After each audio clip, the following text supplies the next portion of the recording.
श्रीगणेशाय नमः। वागर्धाविव सम्पृक्तौ वागर्धप्रतिपत्तये जगतः पितरौ वन्दे पार्वती परमेश्वरौ। श्रीमद्भागवत महापुराण एकादश स्कंध सातवां अध्याय अवधूतोपाख्यान। पृथ्वी से लेकर कबूतर तक 8 गुरुओं की कथा। ओम नमो भगवते वासुदेवाय। श्री भगवानुवाच यदात्मा महाभाग तच्चिकीर्षितमेव मे ब्रह्मा भवो लोकपालाः स्वर्वासं मेऽभिकाङ्क्षिणः।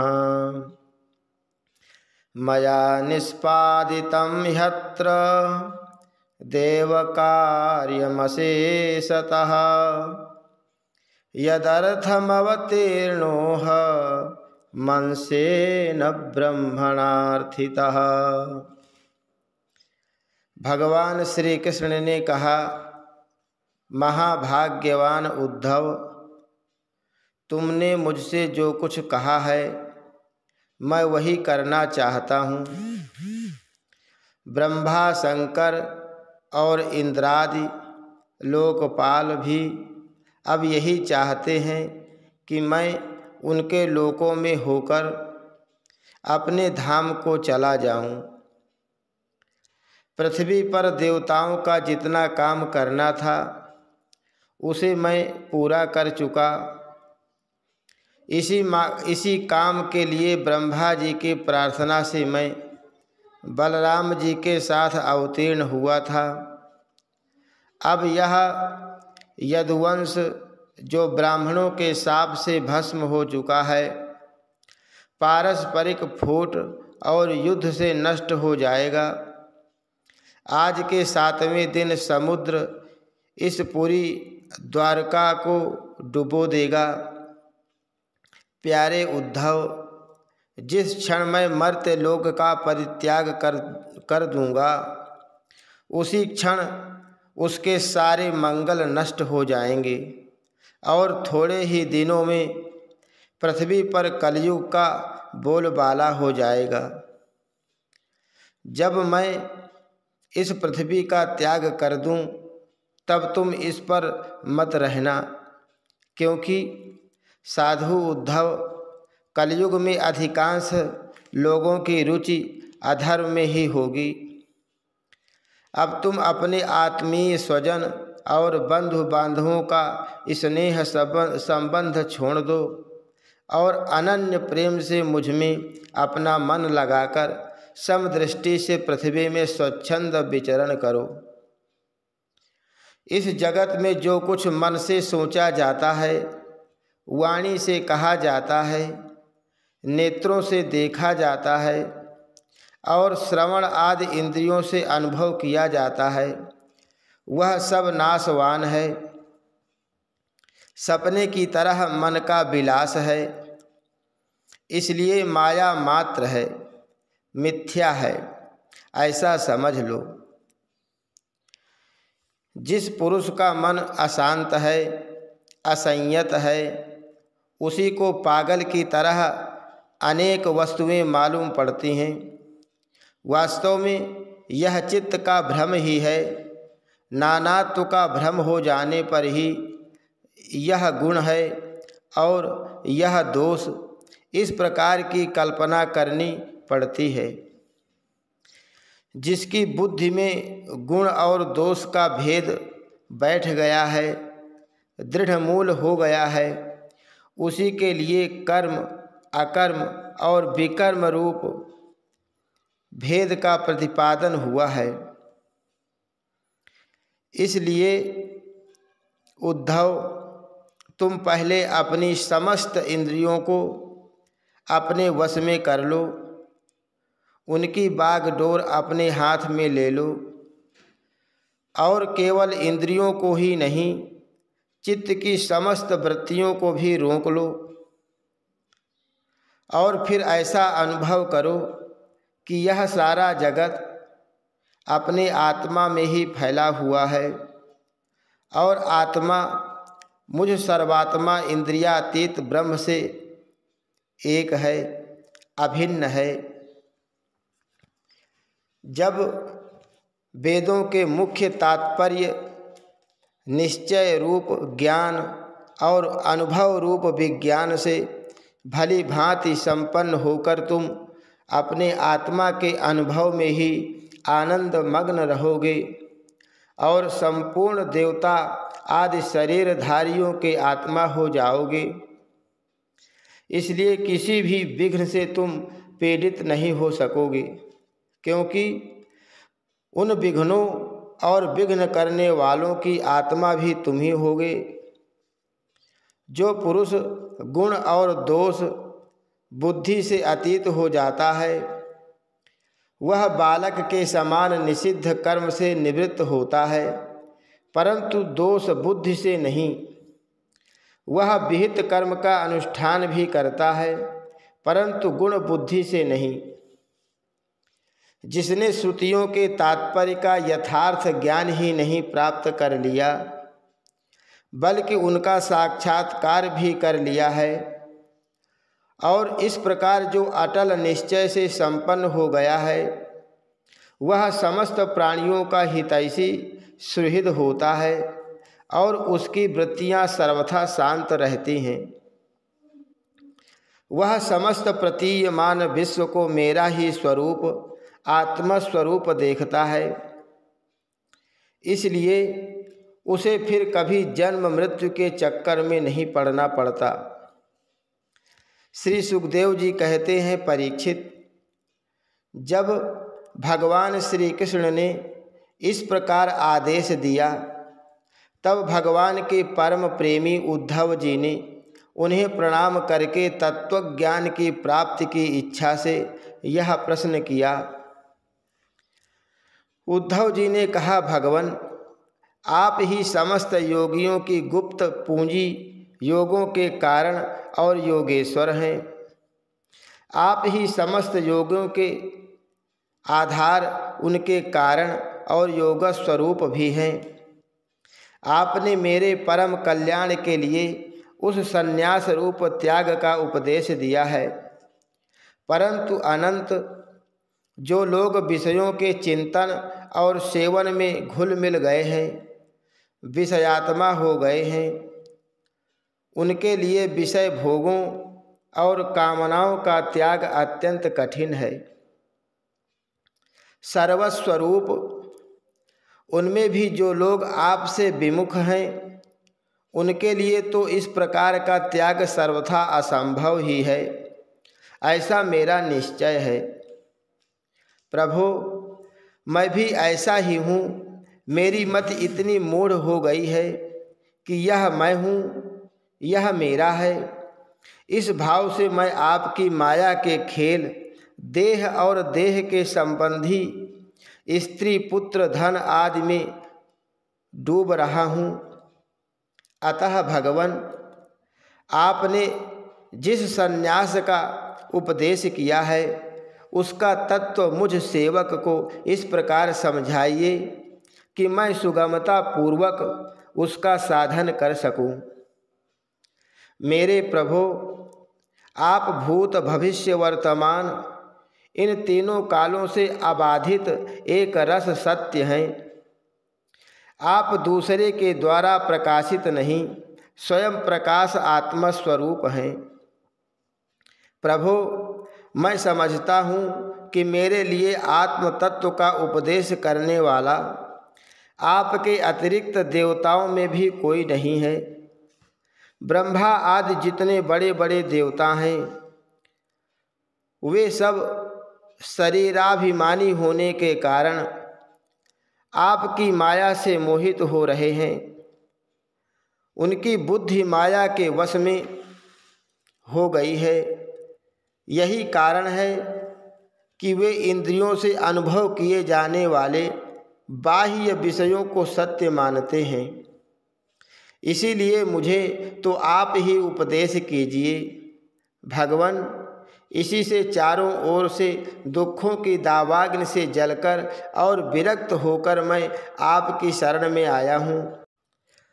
आप निर्दोष देश काल से अपरिच्छिन्न सर्वज्ञ सर्वशक्तिमान और अविनाशी वैकुंठ लोक के निवासी एवं नर के नित्य सखा नारायण हैं। अतः आप ही मुझे उपदेश कीजिए। भगवान श्री कृष्ण ने कहा, उद्धव, संसार में जो मनुष्य यह जगत क्या है, इसमें क्या हो रहा है, इत्यादि बातों का विचार करने में निपुण हैं, वे चित्त में भरी हुई अशुभ वासनाओं से अपने आप को स्वयं अपनी विवेक शक्ति से ही प्रायः बचा लेते हैं। समस्त प्राणियों का विशेषकर मनुष्य का आत्मा अपने हित और अहित का उपदेशक गुरु है, क्योंकि मनुष्य अपने प्रत्यक्ष अनुभव और अनुमान के द्वारा अपने हित अहित का निर्णय करने में पूर्णतः समर्थ है। सांख्य योग विशारद धीर पुरुष इस मनुष्य योनि में इंद्रिय शक्ति, मनः शक्ति आदि के आश्रयभूत मुझ आत्म तत्व को पूर्णतः प्रकट रूप से साक्षात्कार कर लेते हैं। मैंने एक पैर वाले, दो पैर वाले, तीन पैर वाले, चार पैर वाले, चार से अधिक पैर वाले और बिना पैर के इत्यादि अनेक प्रकार के शरीरों का निर्माण किया है। उनमें मुझे सबसे अधिक प्रिय मनुष्य का ही शरीर है। इस मनुष्य शरीर में एकाग्र चित्त, तीक्ष्ण बुद्धि, पुरुष बुद्धि आदि ग्रहण किए जाने वाले हेतुओं से जिनसे कि अनुमान भी होता है, अनुमान से अग्राह्य अर्थात अहंकार आदि विषयों से भिन्न मुझ सर्वप्रवर्तक ईश्वर को साक्षात अनुभव करते हैं। अनुसंधान के दो प्रकार हैं। एक, स्वप्रकाश तत्व के बिना बुद्धि आदि जड़ पदार्थों का प्रकाश नहीं हो सकता। इस प्रकार अर्थापत्ति के द्वारा। और दो, जैसे वसूला आदि औजार किसी कर्ता के द्वारा प्रयुक्त होते हैं, इसी प्रकार यह बुद्धि आदि औजार किसी कर्ता के द्वारा ही प्रयुक्त हो रहे हैं। परंतु इसका यह अर्थ नहीं है कि आत्मा आनुमानिक है। यह तो देहादि से विलक्षण त्वम पदार्थ के शोधन की युक्ति मात्र है। इस विषय में महात्मा लोग एक प्राचीन इतिहास कहा करते हैं। वह इतिहास परम तेजस्वी अवधूत दत्तात्रेय और राजा यदु के संवाद के रूप में है। एक बार धर्म के मर्मज्ञ राजा यदु ने देखा कि एक त्रिकालदर्शी तरुण अवधूत ब्राह्मण निर्भय विचर रहे हैं। तब उन्होंने उनसे यह प्रश्न किया।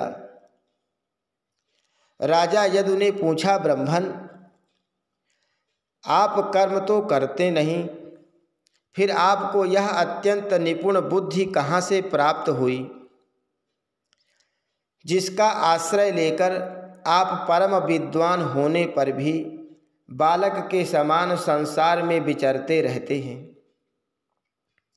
ऐसा देखा जाता है कि मनुष्य आयु, यश अथवा सौंदर्य, संपत्ति आदि की अभिलाषा लेकर ही धर्म, अर्थ, काम अथवा तत्व जिज्ञासा में प्रवृत्त होते हैं। अकारण कहीं किसी की प्रवृत्ति नहीं देखी जाती। मैं देख रहा हूँ कि आप कर्म करने में समर्थ, विद्वान और निपुण हैं। आपका भाग्य और सौंदर्य भी प्रशंसनीय है। आपकी वाणी से तो मानो अमृत टपक रहा है, फिर भी आप जड़, उन्मत्त अथवा पिशाच के समान रहते हैं। न तो कुछ करते हैं और न चाहते ही हैं। संसार के अधिकांश लोग काम और लोभ के दावानल से जल रहे हैं, परंतु आपको देखकर ऐसा मालूम होता है कि आप मुक्त हैं। आप तक उसकी आँच भी नहीं पहुँच पाती। ठीक वैसे ही जैसे कोई हाथी वन में दावाग्नि लगने पर उससे छूटकर गंगा जल में खड़ा हो। ब्रह्मन, आप पुत्र, स्त्री, धन आदि संसार के स्पर्श से भी रहित हैं। आप सदा सर्वदा अपने केवल स्वरूप में ही स्थित रहते हैं।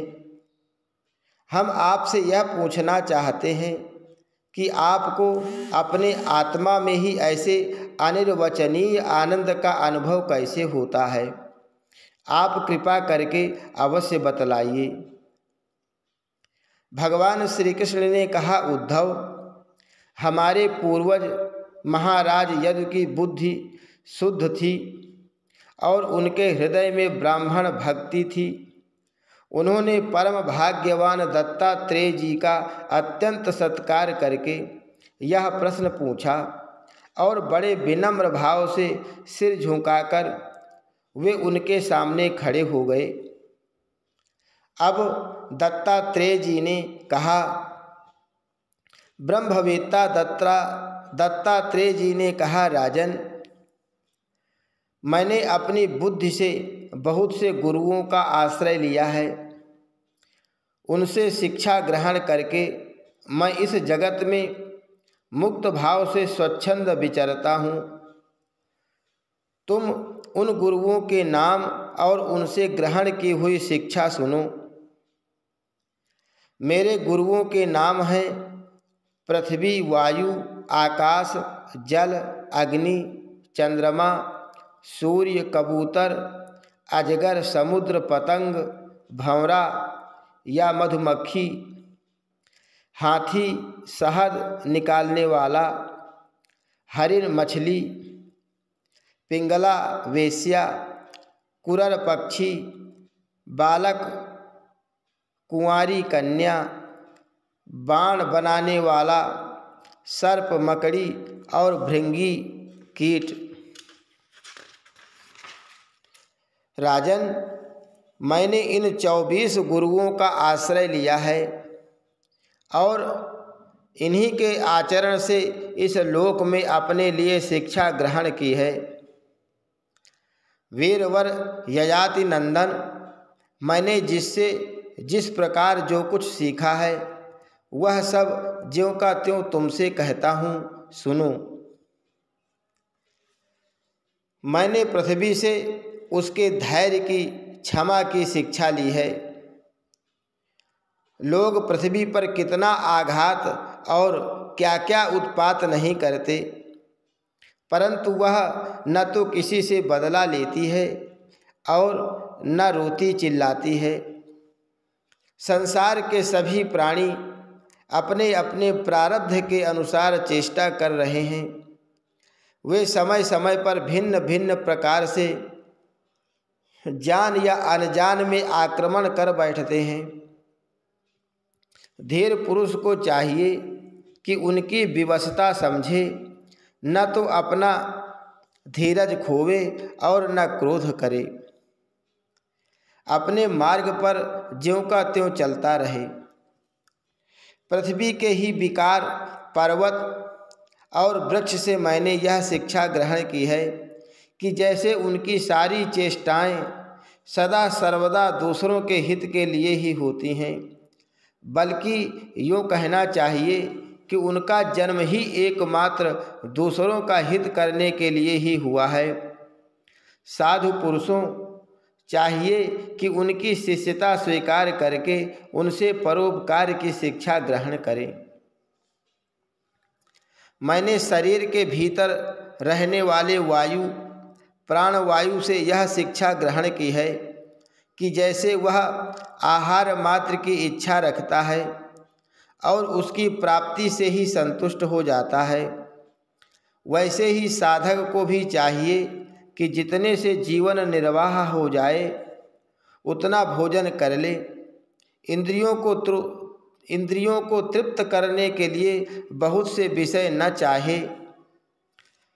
संक्षेप में उतने ही विषयों का उपयोग करना चाहिए जिनसे बुद्धि विकृत न हो, मन चंचल न हो और वाणी व्यर्थ की बातों में न लग जाए।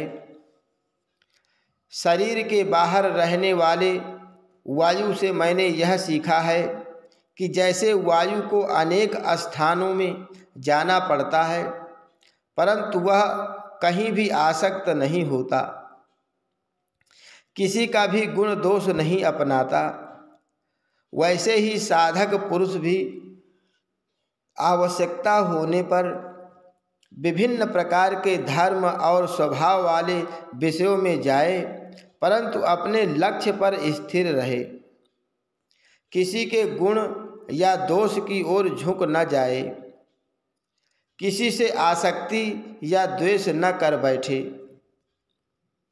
गंध वायु का गुण नहीं, पृथ्वी का गुण है, परंतु वायु को गंध का वहन करना पड़ता है। ऐसा करने पर भी वायु शुद्ध ही रहता है, गंध से उसका संपर्क नहीं होता। वैसे ही साधक का जब तक इस पार्थिव शरीर से संबंध है तब तक उसे इसकी व्याधि, पीड़ा और भूख प्यास आदि का भी वहन करना पड़ता है, परंतु अपने को शरीर नहीं आत्मा के रूप में देखने वाला साधक शरीर और उसके गुणों का आश्रय होने पर भी उनसे सर्वथा निर्लिप्त रहता है।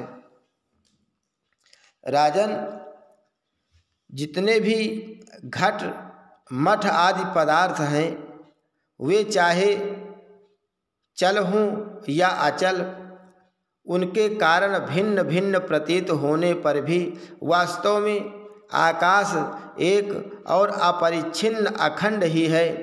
वैसे ही चर अचर जितने भी सूक्ष्म स्थूल शरीर हैं उनमें आत्मा रूप से सर्वत्र स्थित होने के कारण ब्रह्म सभी में है। साधक को चाहिए कि सूत के मणियों के व्याप्त सूत के समान आत्मा को अखंड और असंग रूप से देखे। वह इतना विस्तृत है कि उसकी तुलना कुछ कुछ आकाश से ही की जा सकती है। इसलिए साधक को आत्मा की आकाश रूपता की भावना करनी चाहिए। आग लगती है, पानी बरसता है, अन्न आदि पैदा होते और नष्ट होते हैं, वायु की प्रेरणा से बादल आदि आते और चले जाते हैं। यह सब होने पर भी आकाश अछूता रहता है। आकाश की दृष्टि से यह सब कुछ है ही नहीं। इस प्रकार भूत, वर्तमान और भविष्य के चक्कर में न जाने किन किन नाम रूपों की सृष्टि और प्रलय होते हैं, परंतु आत्मा के साथ उनका कोई संस्पर्श नहीं है। जिस प्रकार जल स्वभाव से ही स्वच्छ, चिकना, मधुर और पवित्र करने वाला होता है तथा गंगा आदि तीर्थों के दर्शन, स्पर्श और नामोच्चारण से भी लोग पवित्र हो जाते हैं, वैसे ही साधक को भी स्वभाव से ही शुद्ध, स्निग्ध, मधुर भाषी और लोक पावन होना चाहिए। जल से शिक्षा ग्रहण करने वाला अपने दर्शन, स्पर्श और नामोच्चारण से लोगों को पवित्र कर देता है। राजन, मैंने अग्नि से यह शिक्षा ली कि जैसे वह तेजस्वी और ज्योतिर्मय होती है, जैसे उसे कोई अपने तेज से दबा नहीं सकता, जैसे उसके पास संग्रह परिग्रह के लिए कोई पात्र नहीं, सब कुछ अपने पेट में रख लेती है, और जैसे सब कुछ खा पी लेने पर भी विभिन्न वस्तुओं के दोषों से वह लिप्त नहीं होती, वैसे ही साधक भी परम तेजस्वी, तपस्या से देदीप्यमान, इंद्रियों से अपराभूत, भोजन मात्र का संग्रही और यथा योग्य सभी विषयों का उपभोग करता हुआ भी अपने मन और इंद्रियों को वश में रखे, किसी का दोष अपने में न आने दे। जैसे अग्नि कहीं लकड़ी आदि में अप्रकट रहती है और कहीं प्रकट, वैसे ही साधक भी कहीं गुप्त रहे और कहीं प्रकट हो जाए। वह कहीं कहीं ऐसे रूप में भी प्रकट हो जाता है जिससे कल्याणकामी पुरुष उसकी उपासना कर सके। वह अग्नि के समान ही भिक्षा रूप हवन करने वालों के अतीत और भावी अशुभ को भस्म कर देता है तथा सर्वत्र अन्न ग्रहण करता है। साधक पुरुषों को इसका विचार करना चाहिए कि जैसे अग्नि लंबी चौड़ी टेढ़ी सीधी लकड़ियों में रहकर उनके समान ही सीधी टेढ़ी या लंबी चौड़ी दिखाई पड़ती है, वास्तव में वह वैसी है नहीं। वैसे ही सर्वव्यापक आत्मा भी अपनी माया से रचे हुए कार्य कारण रूप जगत में व्याप्त होने के कारण उन वस्तुओं के नाम रूप से कोई संबंध न होने पर भी उनके रूप में प्रतीत होने लगता है। मैंने चंद्रमा से यह शिक्षा ग्रहण की है कि यद्यपि जिसकी गति नहीं जानी जा सकती, उस काल के प्रभाव से चंद्रमा की कलाएं घटती बढ़ती रहती हैं, तथापि चंद्रमा तो चंद्रमा ही है, वह न घटता है और न बढ़ता ही है। वैसे ही जन्म से लेकर मृत्यु पर्यंत जितनी भी अवस्थाएं हैं सब शरीर की हैं, आत्मा से उनका कोई भी संबंध नहीं है। जैसे आग की लपट अथवा दीपक की लौ क्षण क्षण में उत्पन्न और नष्ट होती रहती है, उनका यह क्रम निरंतर चलता रहता है परंतु दिख नहीं पड़ता। वैसे ही जल प्रवाह के समान वेगवान काल के द्वारा क्षण क्षण में प्राणियों के शरीर की उत्पत्ति और विनाश होता रहता है, परंतु अज्ञानवश वह दिखाई नहीं पड़ता। राजन, मैंने सूर्य से यह शिक्षा ग्रहण की है कि जैसे वे अपनी किरणों से पृथ्वी का जल खींचते और समय पर उसे बरसा देते हैं, वैसे ही योगी पुरुष इंद्रियों के द्वारा समय पर विषयों का ग्रहण करता है और समय आने पर उनका त्याग, उनका दान भी कर देता है। किसी भी समय उसे इंद्रिय के किसी भी विषय में आसक्ति नहीं होती। स्थूल बुद्धि पुरुषों को जल के विभिन्न पात्रों में प्रतिबिंबित हुआ सूर्य उन्हीं में प्रविष्ट सा होकर भिन्न भिन्न दिखाई पड़ता है, परंतु इससे स्वरूपतः सूर्य अनेक नहीं हो जाता। वैसे ही चल अचल उपाधियों के भेद से ऐसा जान पड़ता है कि प्रत्येक व्यक्ति में आत्मा अलग अलग है, परंतु जिनको ऐसा मालूम होता है उनकी बुद्धि मोटी है। असल बात तो यह है कि आत्मा सूर्य के समान एक ही है, स्वरूपतः उसमें कोई भेद नहीं है। राजन, कहीं किसी के साथ अत्यंत स्नेह अथवा आसक्ति न करनी चाहिए, अन्यथा उसकी बुद्धि अपना स्वातंत्र्य खोकर दीन हो जाएगी और उसे कबूतर की तरह अत्यंत क्लेश उठाना पड़ेगा। राजन, किसी जंगल में एक कबूतर रहता था। उसने एक पेड़ पर अपना घोंसला बना रखा था। अपनी मादा कबूतरी के साथ वह कई वर्षों तक उसी घोंसले में रहा। उस कबूतर के जोड़े के हृदय में निरंतर एक दूसरे के प्रति स्नेह की वृद्धि होती जाती थी। वे गृहस्थ धर्म में इतने आसक्त हो गए थे कि उन्होंने एक दूसरे की दृष्टि से दृष्टि, अंग से अंग और बुद्धि से बुद्धि को बांध रखा था। उनका एक दूसरे पर इतना विश्वास हो गया था कि वे निशंक होकर वहाँ की वृक्षावली में एक साथ सोते, बैठते, घूमते फिरते, ठहरते, बातचीत करते, खेलते और खाते पीते थे।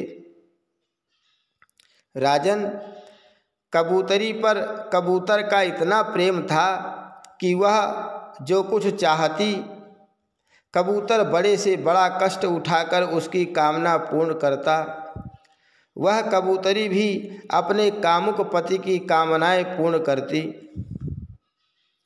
समय आने पर कबूतरी को पहला गर्भ रहा। उसने अपने पति के पास ही घोंसले में अंडे दिए। भगवान की अचिंत्य शक्ति से समय आने पर वे अंडे फूट गए और उनमें से हाथ पैर वाले बच्चे निकल आए। उनका एक एक अंग और रोमें अत्यंत कोमल थे। अब उन कबूतर कबूतरी की आंखें अपने बच्चों पर लग गईं।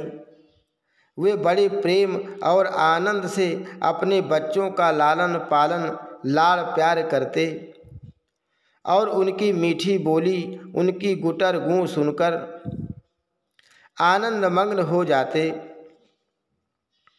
बच्चे तो सदा सर्वदा प्रसन्न रहते ही हैं। वे जब अपने सुकुमार पंखों से माँ बाप का स्पर्श करते, कूजते, भोली भाली चेष्टाएं करते और फुदक फुदक कर अपने माँ बाप के पास दौड़ आते, तब कबूतर कबूतरी आनंद मग्न हो जाते। राजन, सच पूछो तो वे कबूतर कबूतरी भगवान की माया से मोहित हो रहे थे। उनका हृदय एक दूसरे के स्नेह बंधन से बंध रहा था। वे अपने नन्हे नन्हे बच्चों के पालन पोषण में इतने व्यग्र रहते कि उन्हें दीन दुनिया, लोक परलोक की याद ही नहीं आती। एक दिन दोनों नर मादा अपने बच्चों के लिए चारा लाने जंगल में गए हुए थे, क्योंकि अब उनका कुटुंब बहुत बढ़ गया था।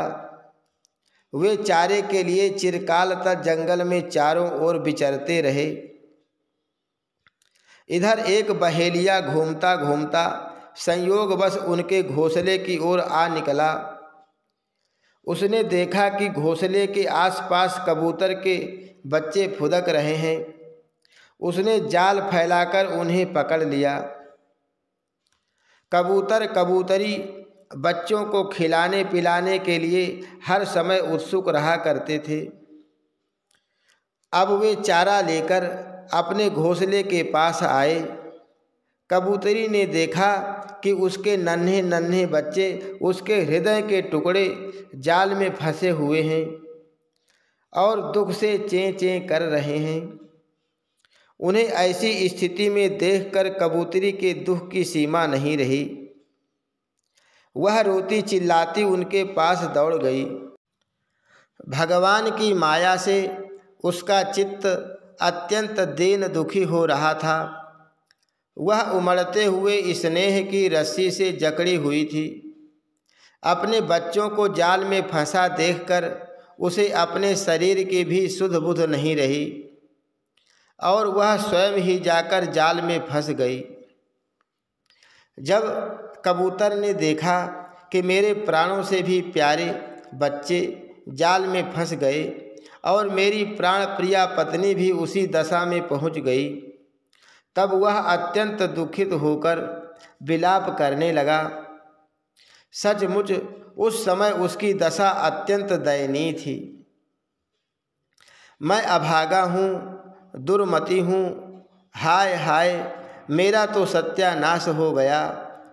देखो देखो, न मुझे अभी तृप्ति हुई और न मेरी आशाएं ही पूरी हुई, तब तक मेरा धर्म, अर्थ और काम का मूल यह गृहस्थ आश्रम ही नष्ट हो गया।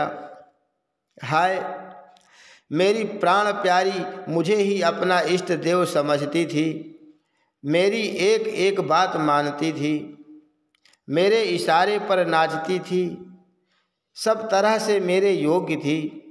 आज वह मुझे सूने घर में छोड़कर हमारे सीधे साधे निश्चल बच्चों के साथ स्वर्ग सिधार रही है। मेरे बच्चे मर गए, मेरी पत्नी जाती रही, मेरा अब संसार में क्या काम है। मुझ दीन का यह विधुर जीवन, बिना गृहिणी का जीवन, जलन का, व्यथा का जीवन है। अब मैं इस सूने घर में किसके लिए जीऊँ।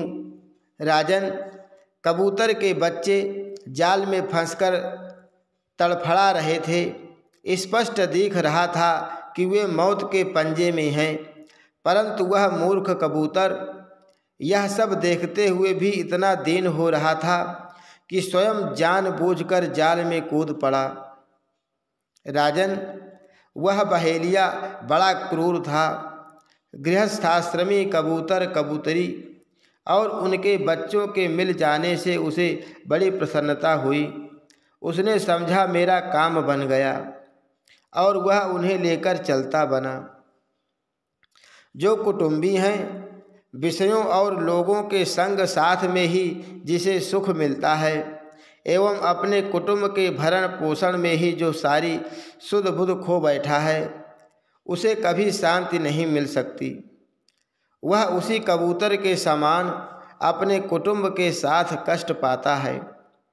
यह मनुष्य शरीर मुक्ति का खुला हुआ द्वार है। इसे पाकर भी जो कबूतर की तरह अपनी घर गृहस्थी में ही फंसा हुआ है, वह बहुत ऊंचे तक चढ़कर गिर रहा है। शास्त्र की भाषा में वह आरूढ़च्युत है। हरि शरणम। श्री कृष्णार्पणमस्तु।